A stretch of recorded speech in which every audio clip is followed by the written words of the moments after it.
জনম মরলি রে তুই খাট জ্ঞান দিল তোর জীবনটা যে জানি আর নাই মাঠ খান দিতে কম বাবু বল তো দেখি ভেবে নদীর ধারা টেনে আসে আর করে নেবে তো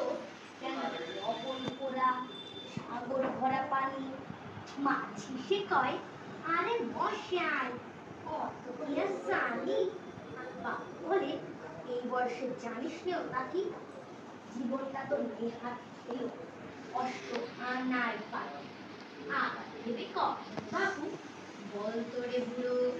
কেন এমন ভুল দেখা যায় আকাশে গোল পুরো বল তো দেখি সূর্য চাঁদে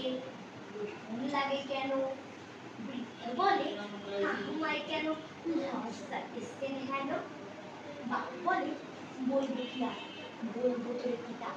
দেখছি আমি জীবনটা তো 12 আনার কথা খালি পাশে ঝড় উঠেছে ঢেউ উঠেছে তুলে বাবু দেখেন লোক খালি উঠলো বুঝি তুলে মাঝখানে কর কি আপদ করিও ভাই মাঝি ডুবছো নাকি নৌকো এবার মরবো নাকি আজি মাছি শুধায় সাঁতার জানো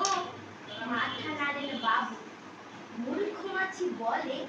মশাই এখন কেন থাকো বাঁচলে শেষে আমার কথা হিসেব করে কিসে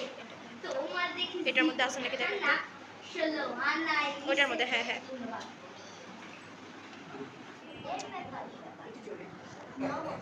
রমজানের ব্যাপার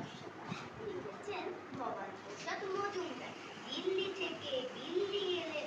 ধীর মতন সাদা কলকাতার এক কালো বেড়াল বলতে তাকে দাদা আসুন বসুন কেমন আছে বাড়ির খবর ভালো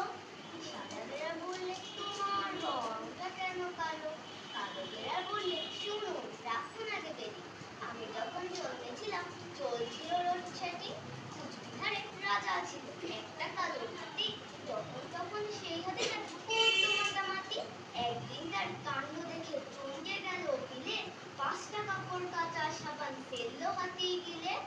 পরদিন কি ঘটলো ব্যাপার বলছি শোনো দাদা সাবান খেয়ে কালো হাতির বাচ্চা হলো